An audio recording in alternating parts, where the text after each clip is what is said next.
All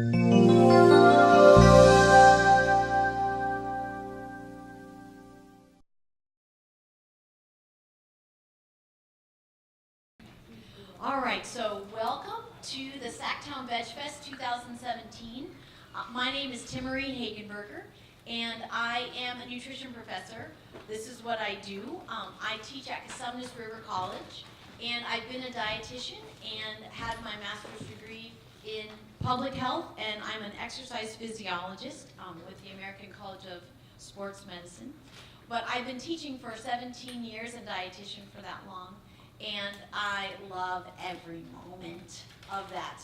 The prep, yeesh, is a little bit tough, but I love every moment of it. I just started my semester a couple of week and a half ago, and it just thrills me to see new faces. So I do a lot of things. I just got back from Florida. I did a presentation at a conference, a plant-based nutrition conference put on by Dr. Jamie Delaney. If you don't know who she is, she has a great podcast.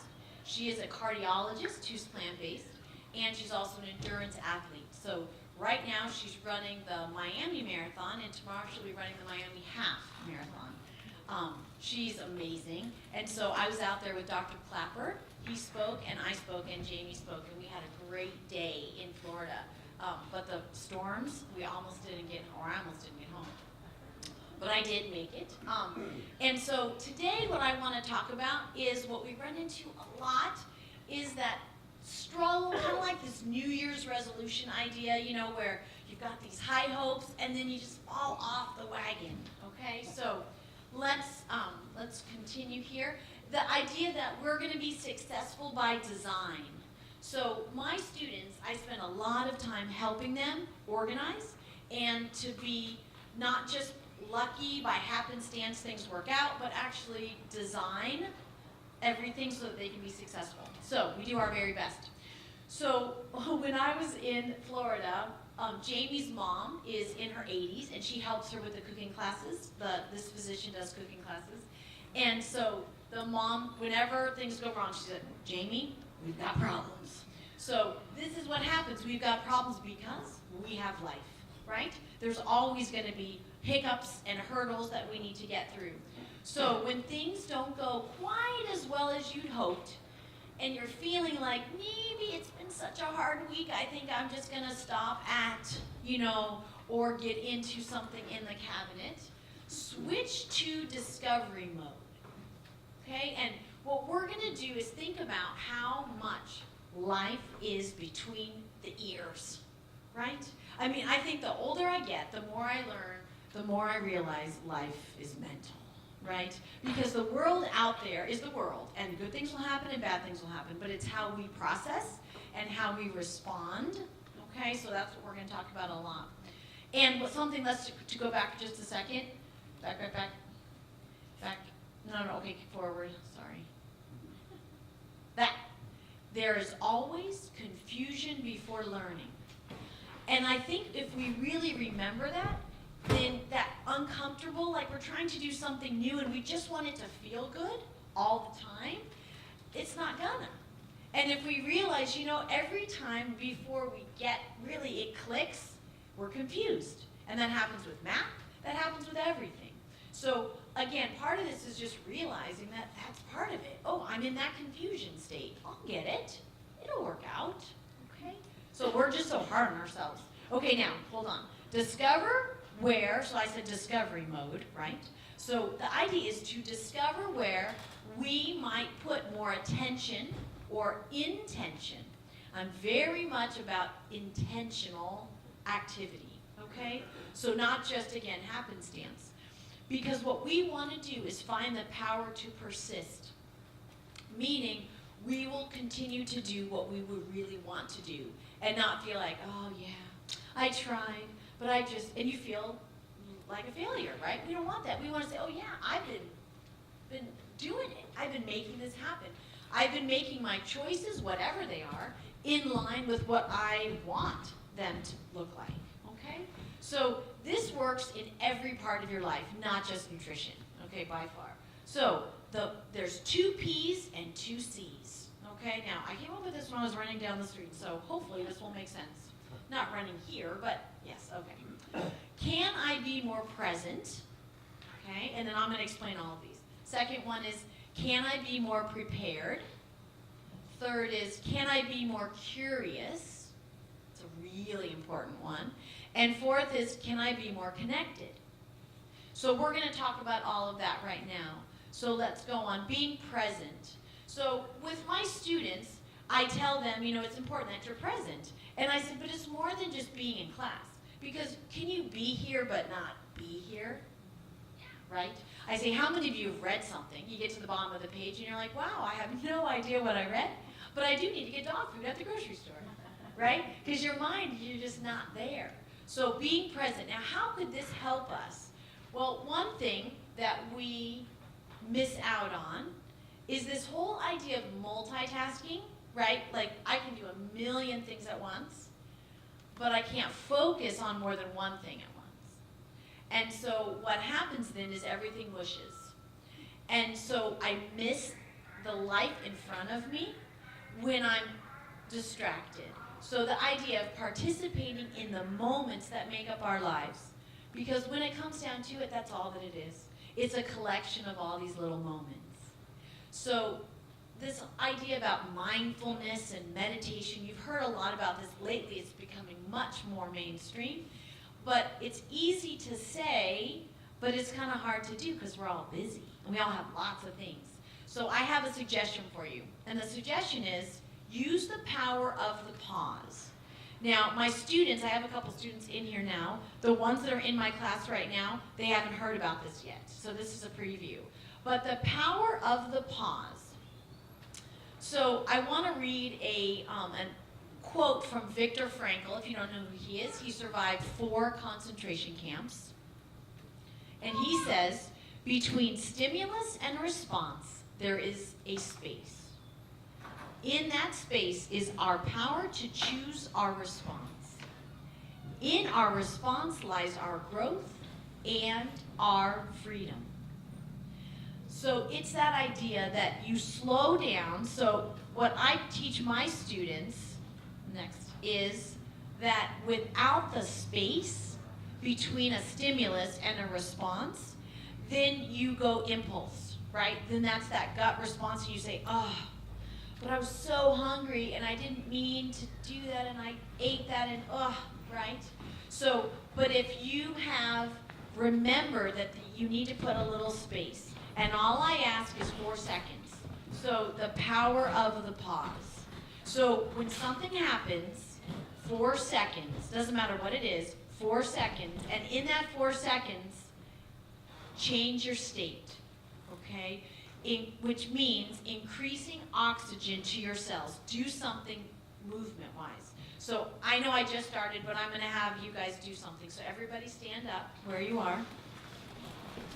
And if you know me in school, this is I have you guys stand up, okay? So what I want you to do is, I'm going to teach you how to do an oxytocin breath, okay? Now you're going to feel silly, but this changes your physiology, and it makes you feel, oxytocin is a feel-good hormone. So you're going to take a deep breath through your nose, and then when you exhale, and this is about nutrition, but come on in, we're going to do some breathing stuff. You take a deep breath through your nose, and when you exhale, you make the sound, and I'll show you how to do this. So,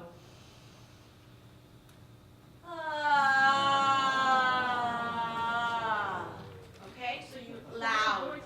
So, I did that. I learned that in choir. Perfect, because you're changing the. So we're gonna scare the people outside. Ready? 4 of these. Ready? Take a deep breath.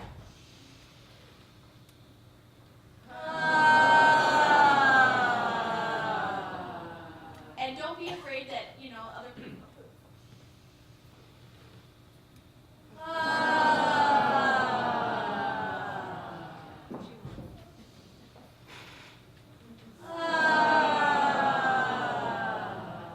One more.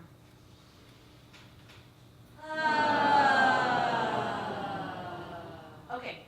All right. Thank you. You can sit. So, or you can stand. So that's one thing that you can do to change your hormones, to change your physiology, is to get oxygen to your brain. Just the idea of standing up, okay? Especially if you've been sitting for a little while, right? It makes a huge difference. And what else it does is when you have that little space, it widens your perspective.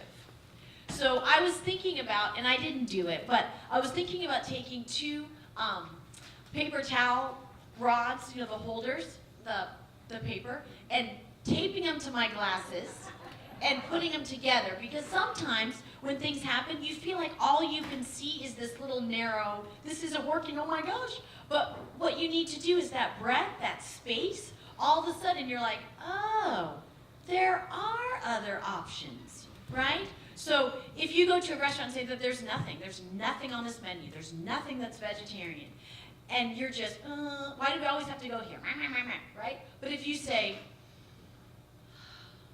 let's look at the menu, and all of a sudden, all these ingredients pop out. Because they have all the ingredients that are plant-based, they just may not have it organized as an entree. So you say, oh, well, if you have baked potatoes, could I do a baked potato within this vegetable on top, and you've got some beans, and you have some salsa? Absolutely. But if you're so worried, you're getting yourself in a tizzy, right? Because you're so focused on that they don't have anything, then you're not going to have a good experience. And it protects your relationships. Because you know what happens? We say things that we regret. Has it ever happened to you? Yeah, right? It's happened to me, definitely. So if I would have, you want to say, and if you just give yourself that 4 seconds, and then you can make an intentional choice. Yes, I'm going to say this, or, I don't think so. Okay? So more options will pop up before your eyes. All right. Active listening. So this is another way to be present. And it's hard. I'm super busy with a lot of things, and sometimes my kids will need me while I'm trying to do something else. And you definitely know what it feels like to have someone not listening to you. And so if you are trying to maybe be more inclusive, or you're hoping they're going to be more inclusive because you're eating in a different way and it's kind of causing some tension, the worst thing you can do is to have an interaction with them where they don't feel like you're listening to them. But if you really actively listen, and you know how hard it is to actively listen, that means you're not thinking about what you're going to say next, right? That's tough, because we're always like, oh yeah, I had that experience, and let's, no. But if you're actually listening so well that you could actually talk back to them, tell them exactly what they said, you know how wonderful that feels? Like, whoa, because everybody wants to feel acknowledged. You don't have to agree with everything, no, but acknowledged, right? And everybody wants to feel valued. But as soon as someone's on the defense, so I'm a science lady, all right? So the research shows as soon as someone's on the defense, and it takes that quick, the prefrontal lobe stops effectively working. So now you cannot use your decision-making skills because you're in the defensive mode. So they can't even come up with creative solutions. They can't even come up with a nice comeback because the blood flow has shifted in their head, okay? So it's really important to do that. And you know those people. You know those people where you feel like you've known them forever? When every time you talk to them, they just make you feel at home? Those are people who are listening, who are really listening, and it feels so wonderful. You want to be that in the world so that you can make intentional actions or inactions, right? You can decide, which is interesting. I think I have another, yes. Just because you feel something doesn't need to be acted upon, right? But we kind of are in this society where you feel it and you act it out, right? But maybe you're feeling mad, frustrated. Labeling that instead of saying, I'm so mad, that's, you're saying that you're mad, saying, I'm actually feeling really isolated because we went out and my friends didn't pick a place that has a lot of options for me, or I'm at work and someone brought cupcakes and there's dairy in the cupcakes and I'm the only one that's not eating it. My kids run into that quite a bit, and so I'm feeling isolated. Now, do I need to act out on that? No, I just need to call it what it is. Because guess what will happen? Life will go on, right? And some things, is it worth having a knockdown drag out in the middle of work? because nobody brought cupcakes that would work for you? No, right? This too shall pass. I have my good friend of mine from 4th grade on, we always say, this too shall pass. The good stuff and the bad stuff, right? And so just that idea though that like, okay, take a deep breath, the power of the pause, is this worth acting upon? But we all get caught up. But this idea of labeling it. So what I want you to think about, I usually have handouts and things that I have people fill out, but I didn't know how many were going to be here. When can I use, and I want you to ask that question of yourself, when can you use the power of the pause? Last week, was there a time when you could have used it? Any situation where you could have, oh, I wish I would have paused for that 4 seconds. So think of that's in your repertoire now. You can use it any time. You do not need to make a decision in less than 4 seconds. You don't. Unless you're an airline pilot and you have to make a decision, but then that shouldn't be one of these types of decisions. You should know what you're doing, right? But these types of decisions, you always have at least 4 seconds to respond to anything in this world, okay? So let's go on to being prepared. So again, this can be in different areas, but I hear a lot from people, oh, it's so hard to eat, healthy because it's not convenient. Okay, well, if you plan ahead a little bit, all of a sudden it's more convenient than anything else. Case in point, today we left the house early. We grabbed an apple, very difficult to grab, a pear, very difficult, and then I make these little bars. I have iBars on my website, and I have these little Baggio bars that I make. They're already made, just grab them, and now I have those with me today. So now it's more convenient than anything because I have it on me. My water bottle, filling up my water bottle ahead of time, putting it in my car. Now do I need to look, oh, where's the drinking fountain? Oh, where am I going to buy water? Oh my gosh. No, this is more convenient than anything. And it took a little tiny bit of planning. So it's amazing how just a little bit can make a huge difference. Now, what if you're going on some kind of adventure or doing something that you don't know how to do? Do research, right? So do that prep ahead. If you're going to a restaurant that you've never been to, maybe they'll have the menu online. Excellent. Type in happycow.net, right? If you're going to be in another city and you can find all the different restaurants, talk to others who've been there. I have students who've traveled all over the world. And, oh yeah, Amsterdam, okay, good. I mean, she's barrels all over the world. So you can talk to her, because you think, oh, I could never travel eating like this. We can't do that. Oh yeah. Now, utilize what you've learned from past experience. We always learn, but then we don't use it, right? We go back into our old ways. But say, hey, when we did this before, this worked out really well. Or, when I brought a sandwich last time, it fell to the bottom of my purse, got smushed by my water bottle. It didn't work out so well. And, you use that information that you've learned and you make for the better. Now, I don't know if you remember this quote by Mark Twain, but if you do what you've always done, you'll get what you always got. And, a lot of people will say, well, I keep doing this and it just doesn't work. Then do something different, right? Because you're going to expect that same response. So, but once we do make little changes, then all of a sudden, especially if you're learning along the way, it gets better and better. Now, this is crazy powerful. So there's wonderful research that talks about implementation intentions. So this is from, actually, there's a couple of excellent books. One is How to Have a Good Day by Caroline Webb. Phenomenal book. And Emotional Agility by Susan David. Probably two of the best books I've ever read in my life, no question. But Caroline Webb talks about implementation intentions.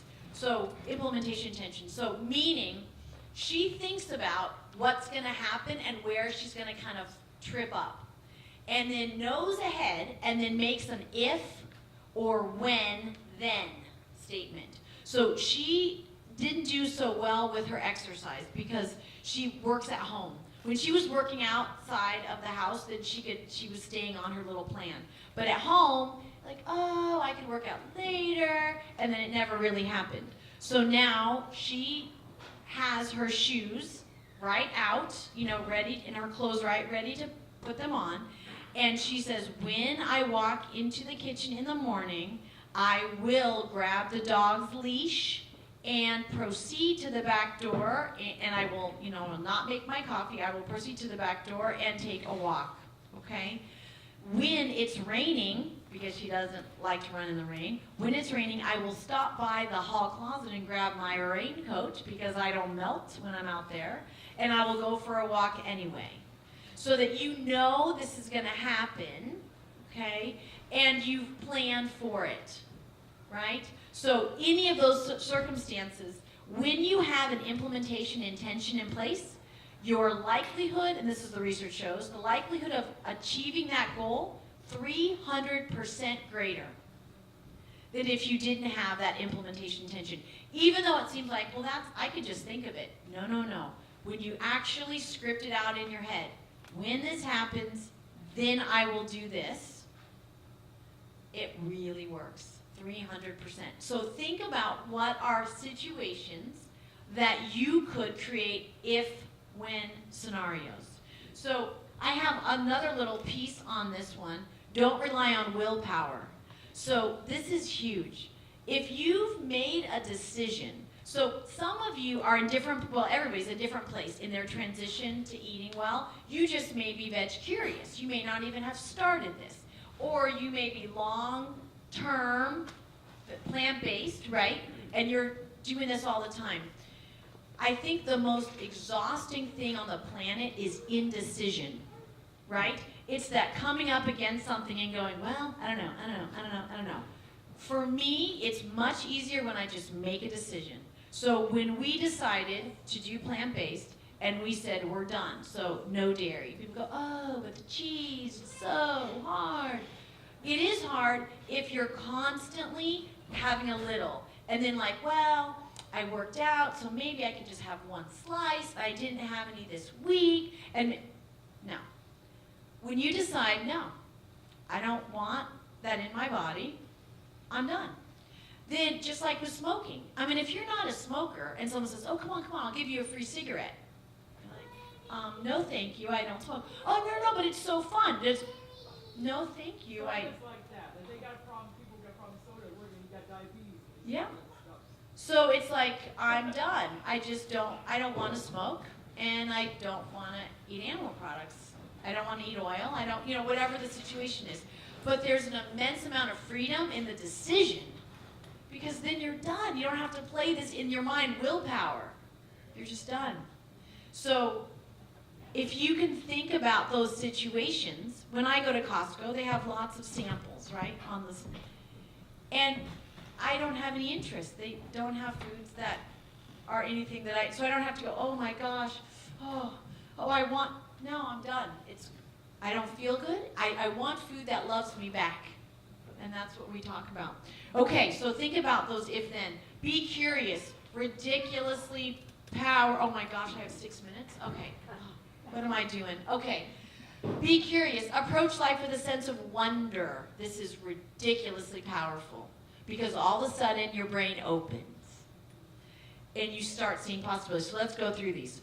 I wonder what I can learn from this situation. I wonder how this situation will turn out. I wonder what this will taste like. I wonder what new combinations might work well. I wonder how I could do this differently. I wonder how I could get more information about this. And hover above those engaging emotions. Click again. The fear, the worry, the guilt, right, that you're swimming around in your head. Just hover above and go, don't need to really act upon those. I can spend my time wondering. And when you wonder, then it takes the stress away. So, click again. What I want you to do and leave here thinking about is how can I do this? Not all the reasons why it won't work. But if someone paid you $500 million to make this transition, you'd figure out a way to do it. If someone said, if you didn't do this, you're gonna die tomorrow, you'd figure out a way to do it. If you were a professional, if someone said you are now a professional coach to transition people to eating healthy, you would figure out how to do it. And that's when all the possibilities come up. But if you're thinking, I don't know, how do I do this? I don't do this. I have kids, I have parents, you're spending all your time worrying about why it won't. Don't waste your time, okay? Think about all the ways that it can work. All right, continue on. Be connected. Be connected with my why. Now, the power of one. Again, research. Different research. Another book, No Sweat by Michelle Seeger, talks about the fact that if you have multiple reasons why, it actually dilutes the strength of your motivation. So there's so many reasons to eat this way. However, you only need one. That one is what needs to resonate with you. And for my kids now, it's the animals. That's why they stay when I'm not looking. That's why they stay plant-based, okay? But you just need one reason. It could be the environment, it could be your own health, it could be for your grandkids, whatever it is, your children, one reason. And this is so important because if you have your why, then you are resolved in your why, then you can be consistent, right? Because if you're trying to set an example for your family, is it going to be good if you're all over the place? Are you going to earn their respect if this week you're eating animal products and the next week you're not? And then, no. It makes it very, very easy to respect someone, even if you don't agree with them, if they're consistent. And that's your power, is your consistency. Enables you then to reach out because you know what you want to do. I want to eat this way. I want to feel this way. I want to take care of my body and my family. Attend events. Yay! Create your own circles, right? Your own people. It's amazing. It feels so good. As soon as I got here and we started to unload, even before we unloaded the car, it's like, oh, my people. Even though I don't know many of you yet, we don't have to argue about why this is important here. We all get it. At different levels, we're all getting it. And so it feels so good to do. Let's go on a hiking excursion, a walking excursion. Let's do some travel together. Let's do cook-togethers or foodie bar potlucks, which I'll explain in a minute.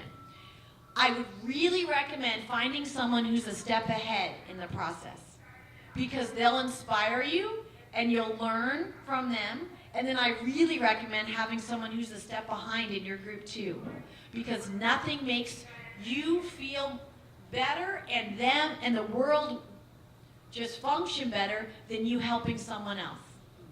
That is so important, so, so important. And then virtual connections are important too. So what is your next action? Okay, continue on. So use the PPCC discovery method, right? To act with integrity, because you have decisions you've made and you want to act with integrity, and become a victor of your destiny, not a victim of fate, or your genes, or any of that stuff, okay?